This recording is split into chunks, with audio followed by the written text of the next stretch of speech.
uma exposição sintética que ele faz da ontologia do ser social. Esse daqui é o texto do Trecho Machado, está passado por e-mail com vocês. A gente vai trabalhar essa introdução à ontologia pensando no trabalho com esse texto e trabalhando com outras categorias que a gente já discutiu no grupo da ontologia crítica. É nossa intenção, é importante declarar a intenção para ver se a gente consegue objetivar isso. Realizar um trabalho introdutório para vocês e para as futuras gerações de jovens pesquisadores sobre a ontologia. No sentido de um texto inicial para realizar um certo nivelamento, em termos de trabalho de conteúdo. Nossa perspectiva é de uma exposição de aproximadamente 2 horas, e o ponto de partida do debate da ontologia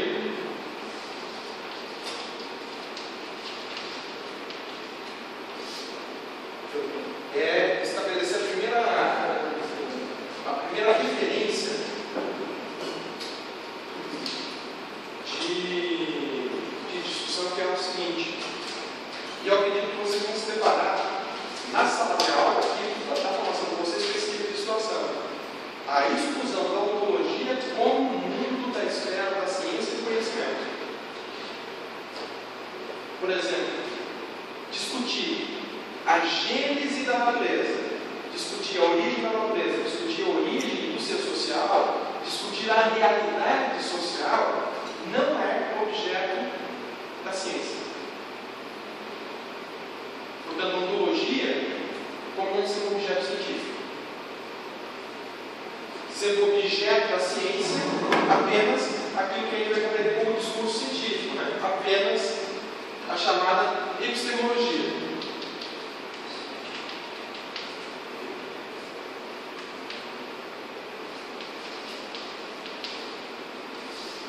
Que são as formas de desenvolver uma estrutura de pensamento, de raciocínio, que tendem a verificar determinadas condições sobre a realidade ou sobre o próprio conhecimento, nem sempre é remetido à realidade, que a gente chama, no âmbito histórico, no primeiro momento, o positivismo. Por que positivismo? Porque é fruto da ilustração, fruto do processo do iluminismo, onde a razão, que analisa o mundo, vai resolver todos os problemas do mundo, a razão científica,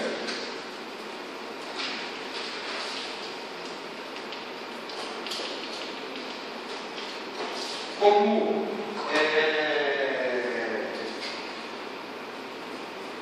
verdadeira constituição da liberdade humana, do homem livre. Imaginem vocês o que é o impacto do desdobramento das ciências naturais com a Revolução Industrial, onde as propriedades da natureza vão sendo conhecidas de uma forma crescente e exponencialmente crescente. Em 1700 e alguma coisa, 56, 57, o cara descobre a energia elétrica e faz a primeira lâmpada. Meados do século XX, meados do século XIX, você já tem cidades inteiras iluminadas. A descoberta do petróleo, o motor a combustão, da máquina de vapor, que eu tenho ali, século XVII, é o motor de combustão, século XVIII, tem todo o processo da Revolução Industrial presente aí, e do conhecimento e do domínio das maneiras naturais. Então, o positivismo é essa concepção da ciência como aquela que tudo responde. Mas ela já tem uma grande expressão teórica, filosófica, A gente pode falar de Descartes, mas a gente também tem aqui uma grande referência que é o Kant. E aí eu tenho, no século, marcadamente final do século XIX, início do século XX, o chamado neopositivismo, que mantém ainda e reforça a estrutura estrutura epistemológica. E aí, gente, quando a gente faz a crítica a isso, do ponto de vista ontológico, é porque a estrutura epistemológica diz o campo da ciência é exclusivamente o campo da ideia, o campo da consciência. A ciência é definida a partir da habilidade, da destreza, da consciência, e definir determinadas regras, determinadas condições, sejam elas matemáticas, sejam elas quantitativas, sejam elas qualitativas, sobre determinada coisa. Aqui não importa qual é a coisa. Pode ser uma legalidade natural, a lei da gravidade, por exemplo, os planetas, pode ser, né, a sociedade, relações individuais, relações afetivas. Relações afetivas. Né? Pegar o Freud aí como expressão do neopositivismo, a gente discutir isso. Poxa, na outra aula eles falam um pouco da diferença de epistemologia e ontologia. Aí eu não sei se eu entendi direito, mas pelo que eu vi era tipo assim, a epistemologia ela tem um eixo de estudo mais rígido, por exemplo, ela recorta o objeto da realidade e analisa somente o objeto em si. Já a ontologia, ela analisa primeiro a situação histórica, social do contexto, né, desse objeto, para depois partir da análise do objeto em si. É correto isso ou não? Então, a gente vai exatamente fazer essa discussão de forma mais aprofundada sobre a epistemologia e a ontologia. Para colocar, digamos assim, uma primeira referência daquilo que a gente já discutiu dentro do grupo para vocês. Do ponto de vista do discurso epistemológico, o discurso epistemológico faz exatamente isso. Ele se propõe ser rígido e objetivo na sua relação com a ciência. Ele busca uma objetividade. Só que essa objetividade é definida por critérios do sujeito que se coloca na condição do cientista, da autoridade do cientista. Então, nesse sentido, o discurso da objetividade na verdade, tem como consequência objetiva o predomínio da subjetividade do cientista sobre o conhecimento. Mais tendencioso, né? Ele é muito mais tendencioso, mais subjetivo. Você faz lá, vocês estão estudando Weber na sociologia. Você pega determinado objeto, você valora a escolha do objeto, mas na hora de você fazer a pesquisa, você faz um corte epistemológico. E aí você passa a ter uma postura neutra diante desse corte epistemológico. E veja, o Weber é o neopositivista, que faz uma combinação do historicismo com, né, as perspectivas epistemológicas. Isso é tão forte que a academia define isso como um conteúdo próprio da formação do resultado da pesquisa. A pesquisa tem que ter sempre um corte epistemológico. Nós estamos falando aqui nada mais nada menos do que 90% de toda a produção científica no mundo pautada por esta referência de ciência. E que nega, como não científico, a ontologia. Agora, lógico, ao negar isso, ela simplesmente elimina a ontologia do seu debate.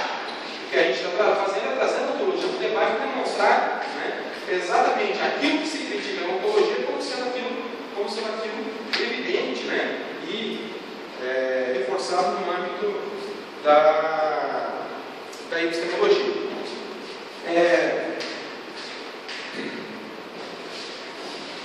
Tem algo importante para a gente entender aqui. O fato de eu ter essas posições marcadamente que compreendem a ciência como algo exclusivamente gnoseológico,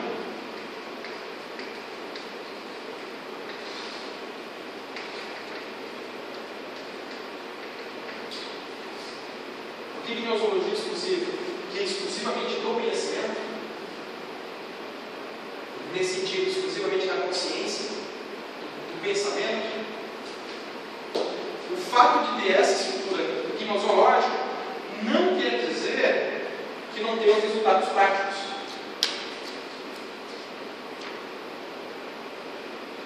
Com isso, é importante a gente ter a tranquilidade de dizer o seguinte: mesmo sob concepções unitárias, subjetivas sobre a ciência, essas ciências possuem resultados práticos que devem ter sido humanos.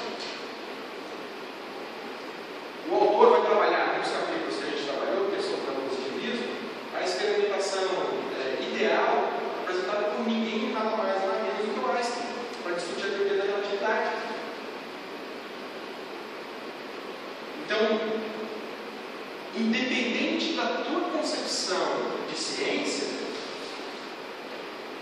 ela tem desdobramentos no mundo prático. Um desdobramento no mundo prático dessa concepção de ciência é admitir com tranquilidade que uma coisa é conhecimento científico radicalmente diferente do conhecimento religioso.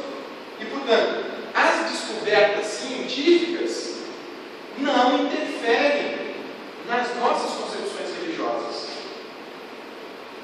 O fato de a gente saber que a vida é o processo de desenvolvimento, do processo de reprodução biológica da natureza hoje, e de que na vida não existe nada de interferência metafísica no surgimento da vida. Inclusive existem experimentos laboratoriais que pegam a estrutura inorgânica, exclusivamente inorgânica do ser, e submetem essa estrutura a processos químico-físicos no qual, após um tempo, começam a surgir as primeiras formas de vida.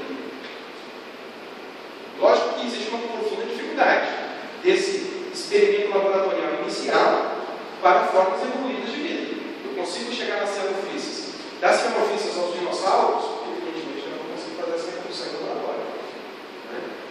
Mas eu tenho um elemento do surgimento da vida.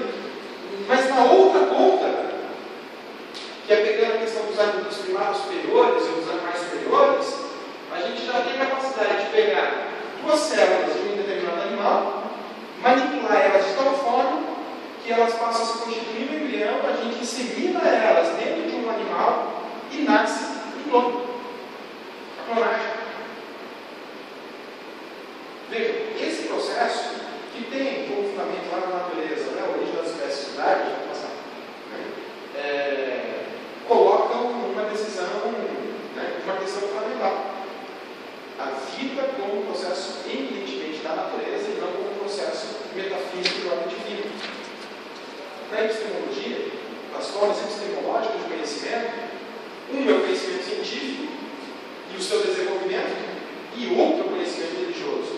As descobertas da ciência não interferem em nada na esfera religiosa.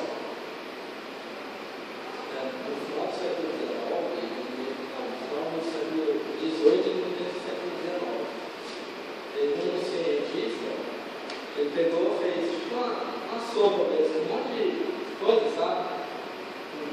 Legumes, coisas. Tampou, lacrou, sabe? E colocou tipo uma máquina de condensação, sabe? Parece que ficou um mês lá, quando ele chegou tinha aminoácidos dentro da mistura lá. Então, quer dizer, em uma semana já tem aminoácidos a partir de praticamente nada. É muita coisa. Que é exatamente essas experimentações que vão, do ponto de vista do conhecimento humano, colocar o homem diante de dilemas, que são dilemas que têm como consequência, para além do conhecimento objetivo da realidade, as nossas crenças sobre essa própria realidade. Quando Galileu Galilei, ou Copérnico, Kepler, e Giordano Bruno e Galileu colocam o Sol como centro sobre o qual a Terra fica girando, eu tenho aqui uma consequência fundamental para toda a concepção religiosa do qual a Terra é o centro do universo. E aí, fogueira, a condenação da obra do Galileu, fogueira para o Giordano Bruno, e assim por diante.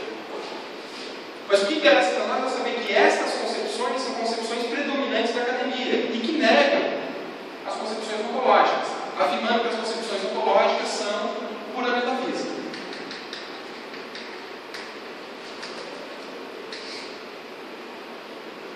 O que o debate ontológico que a gente está discutindo, com a leitura do Lukács, vai estabelecer aqui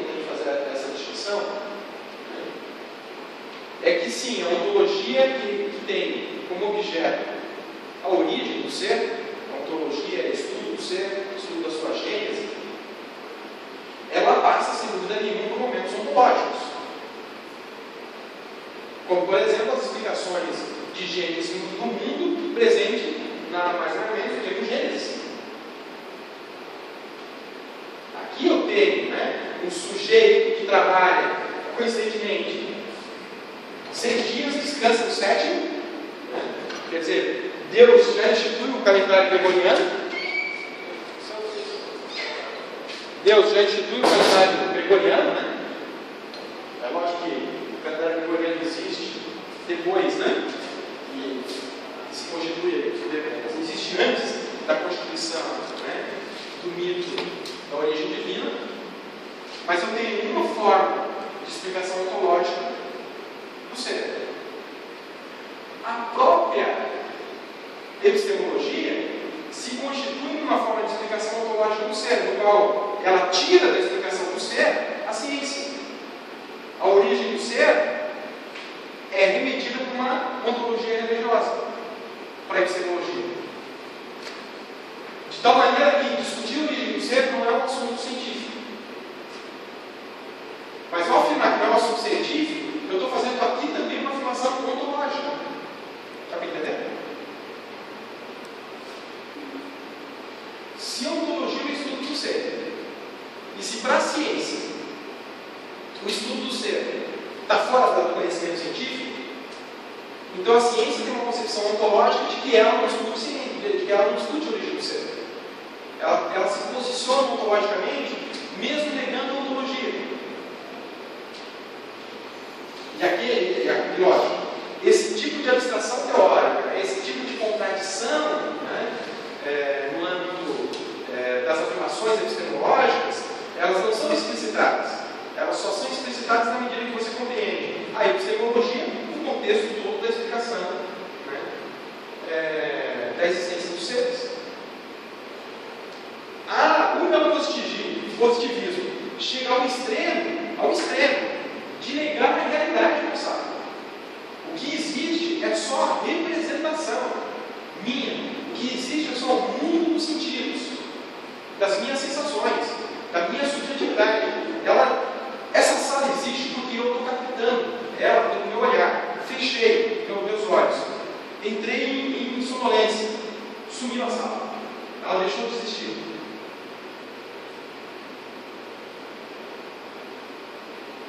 Veja, ao negar a existência e a gênese dessa materialidade, eu estou afirmando nessa negação que isso está fora do meu entendimento de ciência. Inclusive, a não existência desse mundo, como sendo algo mera produção metafísica. E eu tenho uma galera que trabalha com essa perspectiva de que o mundo não existe. O mundo é só a expressão do nosso olhar. Então, a crítica ontológica, e agora a gente está discutindo no campo da ontologia, a crítica ontológica das epistemologias não deixa de caracterizar as epistemologias como formas também ontológicas de pensar o mundo, que excluem da ciência o estudo do ser.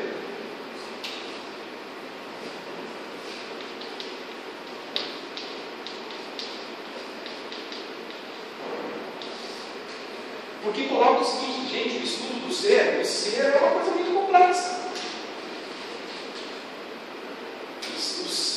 Primeiro, o universo. O universo se constitui no ser. Bilhões de estrelas,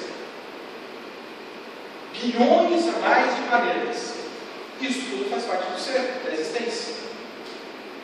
Lógico que o conhecimento humano da astronomia, ele tem a capacidade de identificar esses objetos, etc., mas ele não consegue ainda atingir um desenvolvimento capaz de explicar tudo. E no máximo nós temos ensaios teóricos sobre esse desenvolvimento. E aí a gente pode analisar, dependendo do ensaio teórico, a coerência com a realidade, ver se sai ou não. Por exemplo, origem do universo. Eu tenho basicamente duas grandes teorias sobre a origem do universo. Uma, o ovo cósmico. O princípio era tudo uma concentração e centralização de massa absurda, e essa massa implode. E a teoria da expansão e da renovação do universo. O universo, ao mesmo tempo que se expande, ele tem núcleos de retração do universo. A descoberta dos buracos negros, da antimatéria, coisa de 30 anos para cá. Coisa de 30 anos para cá. O problema do cósmico, do ponto de vista da sua correção teórica.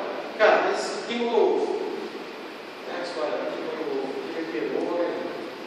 Quem botou o ovo?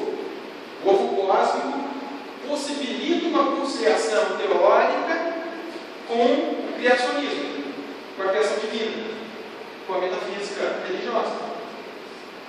A perspectiva do universo como complexo, a gente pensar no universo como retração e expansão. A retração e expansão para onde, né, cara? Se tudo que existe está no universo. Mas ao mesmo tempo, no universo existem núcleos de antimatéria, né, que configuram os buracos negros. Lógico que aqui tem toda uma incursão no debate ontológico, teórico, espetacular. Nós estamos só falando do mundo inorgânico. Não estamos falando do mundo orgânico. Então, tem uma esfera do mundo inorgânico. Sobre esse mundo inorgânico, eu tenho o surgimento da vida orgânica. Eu não tenho vida orgânica sem mundo inorgânico.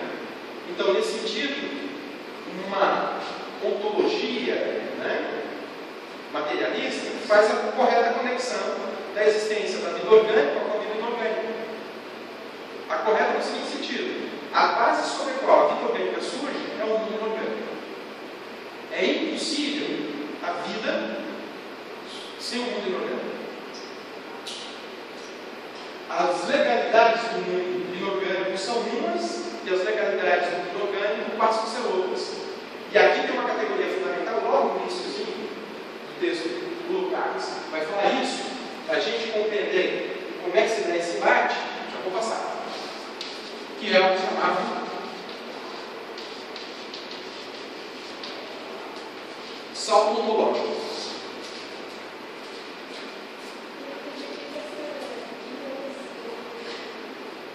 Gnoseologia é a estrutura cognitiva, né, como sendo a estrutura determinante do conhecimento. A ontologia também é uma forma gnoseológica, mas ela é uma forma gnoseológica que tem como momento predominante o ser, o objeto. As perspectivas de gnoseologia exclusiva que a gente coloca é o fundamento do conhecimento é sobre a própria condição de conhecer, e não sobre o ser, que é o exterior ao sujeito. E aí, lógico, eu tenho uma concepção teórica aqui que parte, né, dos elementos coerentes do desenvolvimento filosófico da ciência da lógica. Primeiro, que é a relação entre sujeito e objeto.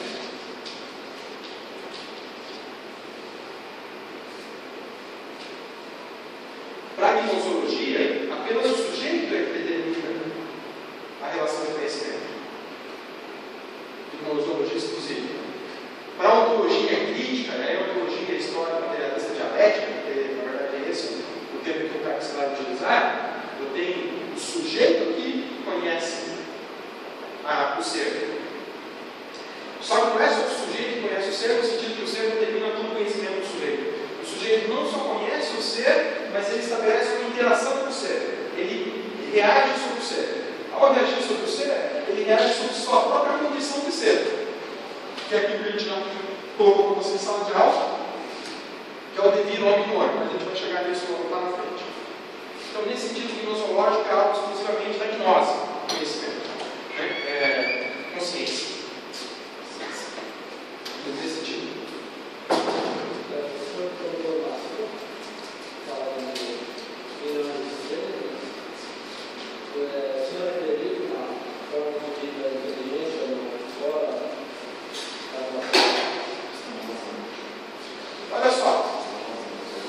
Isso é um dado muito interessante, uma pergunta interessante. Nós não temos prova disso. Tem provas de essência de água. Sim, não. A água vai sujar a vida, né? Quer dizer, onde vai fazer aquela sopa, né? Aquela sopa inorgânica, né? Que dá origem, né, aos aminoácidos, né? Que virou orgânico. Mas, estatisticamente, dada a diversidade, né, que a gente tem aí de sistemas solares no universo, eu posso ter, é possível que eu tenha mais de um sistema solar com situações semelhantes à da Terra. Uma estrela relativamente quente e um planeta relativamente longe, relativamente próximo dessa estrela, que tem, né, um movimento gravitacional, não sei se é né, de rotação, né?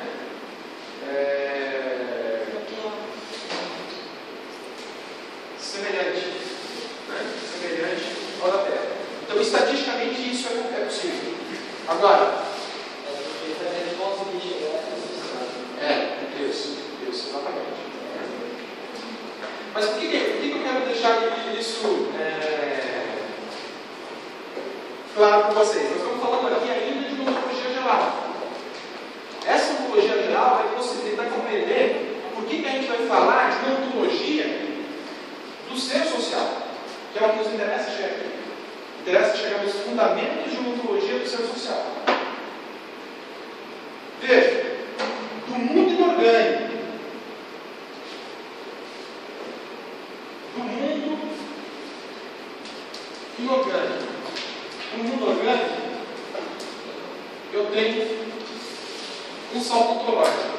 E o que representa esse salto ontológico? Ninguém melhor do que você vai dizer para mim o que é isso.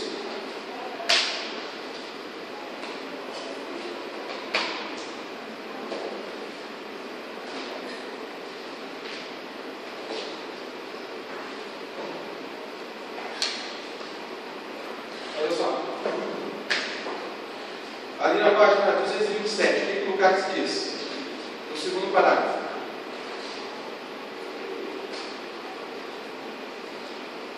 Lá na quinta linha. A ciência também descobrindo as formas preparatórias de um tipo de ser para outro tipo de ser. E também já foram esclarecidas as mais importantes categorias fundamentais da forma de ser mais complexas, enquanto contrapostas às formas mais simples. Aí ele vai citar, ele vai reafirmar. A reprodução da vida em contraposição ao simples tornar-se outra coisa no mundo inorgânico.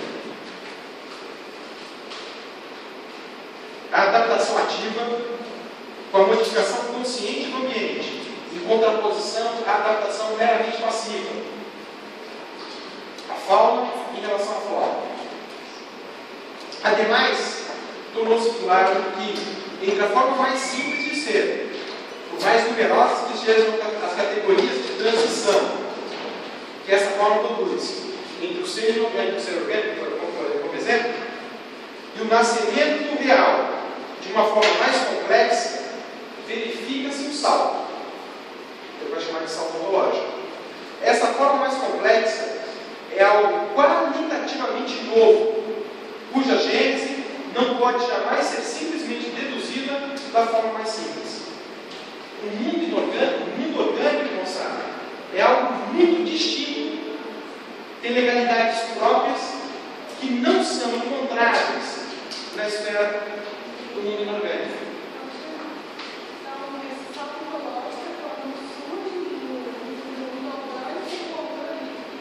Exatamente.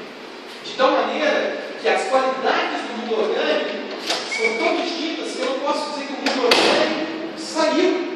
É um desdobramento necessário do inorgânico. Não. Tanto não é que eu olho para o sistema solar nosso e vou perceber que vida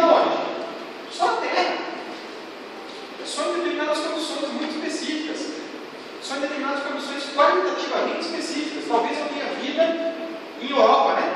Por causa da costa gelada e por baixo rios, né? Mares, né? Congelados, né? Ou seja, eu tenho esse salto qualitativo, essa forma qualitativa de ser, essa distinção qualitativa me dá uma nova forma de ser. De tal maneira que eu vou perceber nessa nova forma de ser legalidades, como por exemplo a reprodução, tanto nas plantas como nos animais, e não existe reprodução no mundo orgânico.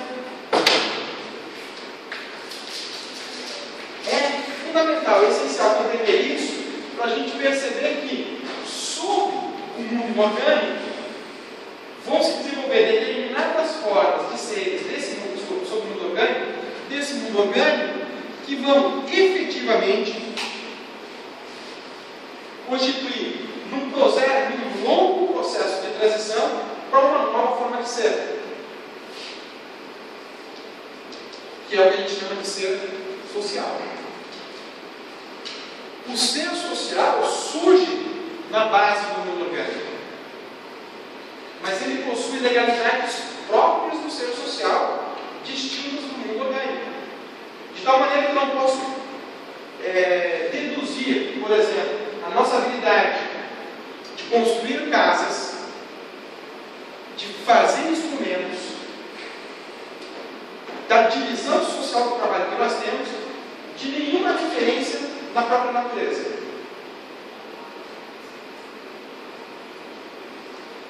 De novo, voltando para o texto.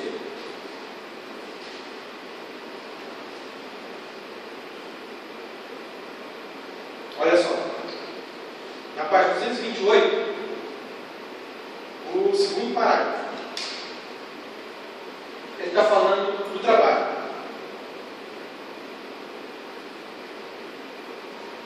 Do trabalho na natureza. Também aqui teremos que deixar de lado numerosos casos de capacidade de trabalhar que se conservam, porém, com pura capacidade. Tampouco podemos nos deter, por exemplo, as capacidades e as habilidades dos chimpanzés. Tampouco poderemos nos deter nas situações de beco sem saída. Essa categoria é muito importante.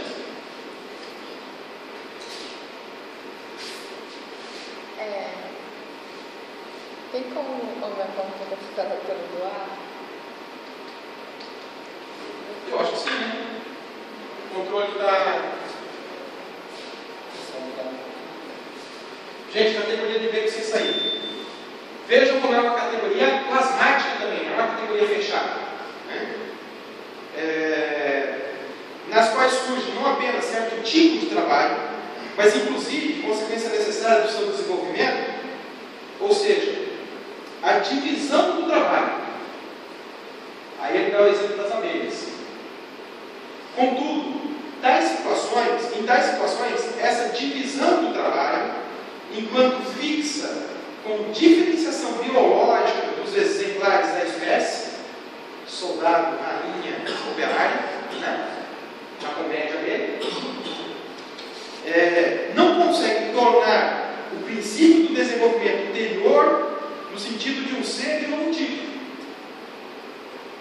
permanecendo, ao contrário, como um estágio estabilizado, ou seja, como um beco sem saída do desenvolvimento. Por mais surpreendente que seja uma comédia abelha para nós, ou um ninho de formigas? Formigueiro. Um formigueiro, né? Na sua divisão, né, de funções, as formiguinhas com essas funções diferentes não conseguem avançar, elas se estabilizam naquilo ali de tal maneira que elas caem no beco sem saída, na sua mediação para a natureza.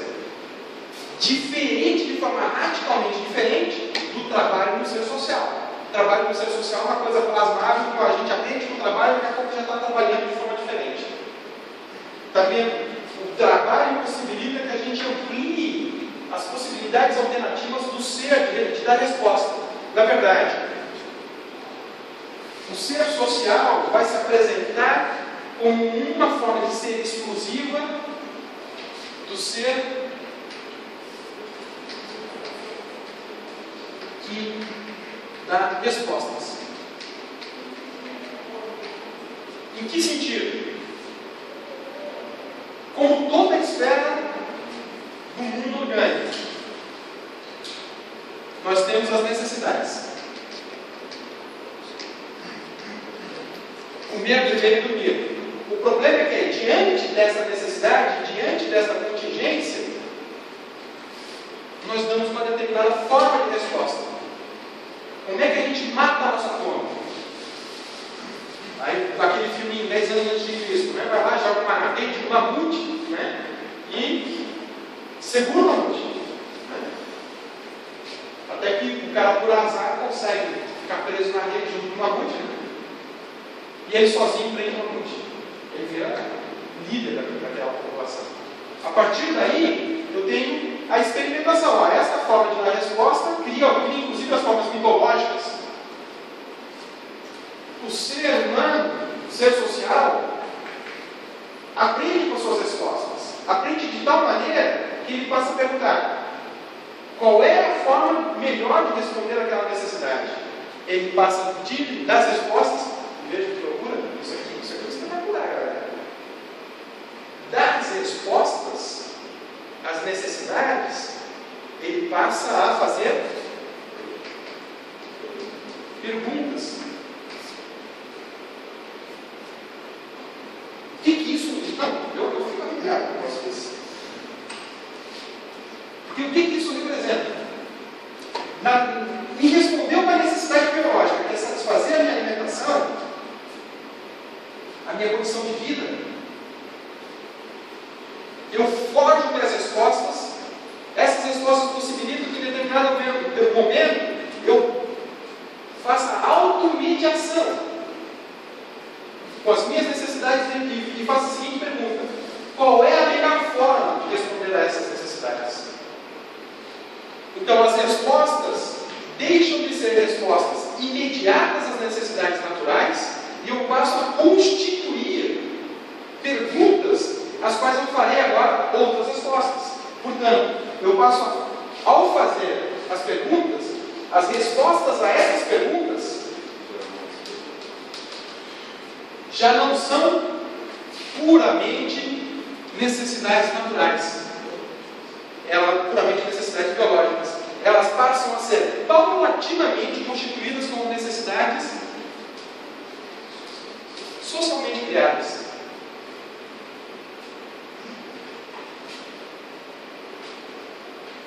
E aí o que eu tenho?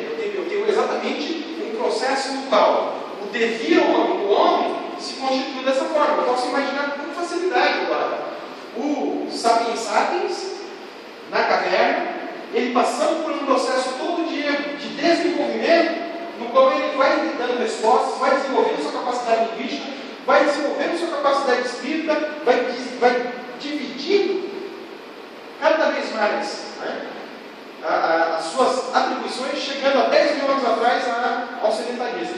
Deixa de ser nômade e passa a ser sedentário. E com isso amplia o crescimento populacional, constitui o artesanato, aumenta a divisão social do trabalho, cria cidades, produz excedentes, explode na produção de excedente, apropriação do lucro dessa produção de excedente, ou seja, já tem ali um conjunto de mediações sociais, já criam os seus mitos como também formas de responder às suas necessidades.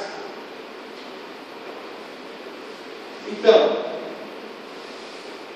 o que funda o ser social?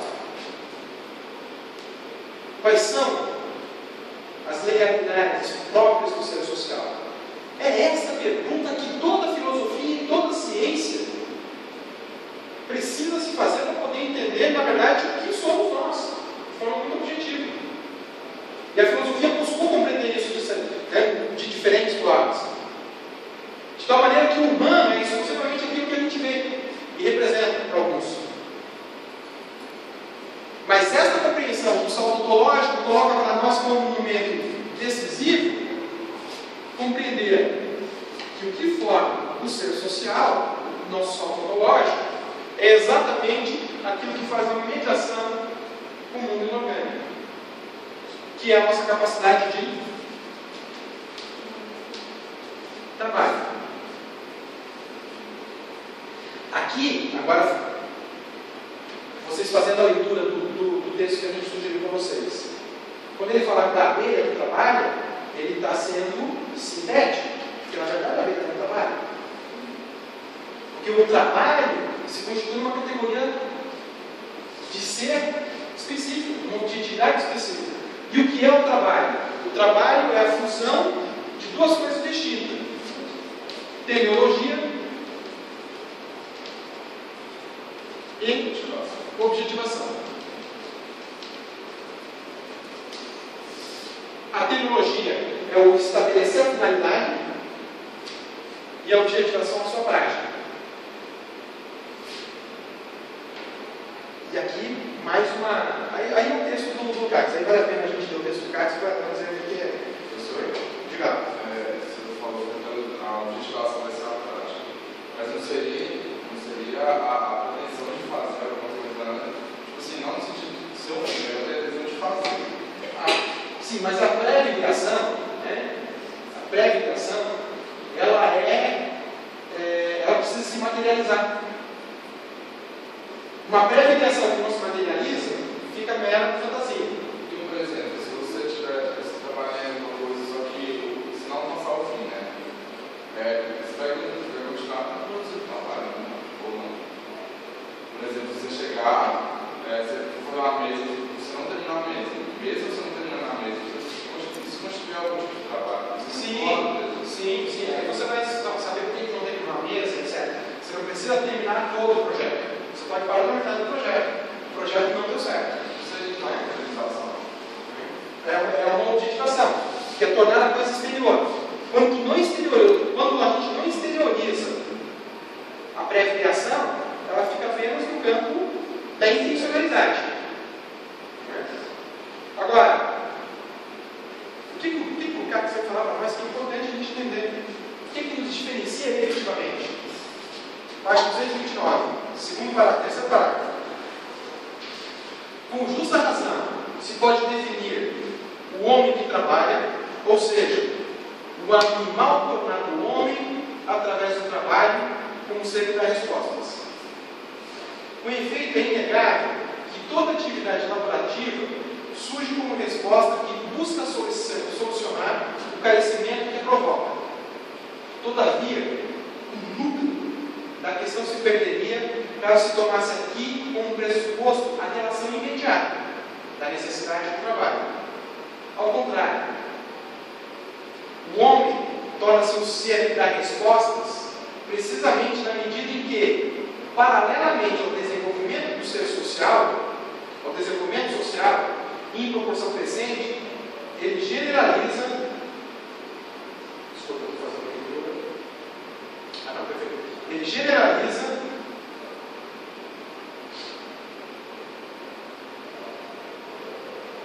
transformando em perguntas os seus próprios carecimentos e suas possibilidades de satisfazê-los. Como eu posso resolver determinado sentido? Isso realmente é uma necessidade minha. Bem como, na medida em que, na sua resposta ao carecimento que a provoca, funda e enriquece a própria atividade com essas mediações, frequentemente bastante articuladas, mediações complexas, como instrumentos de trabalho, etc. Desse modo, não apenas a resposta, mas também a pergunta, são produtos imediatos da consciência que guia a atividade. Ou seja, o que surge no ser social, né, como algo distinto, né, como algo que o funda, é exatamente uma característica que não se encontra no resto da natureza orgânica, que é o pressuposto que o trabalho tem na consciência.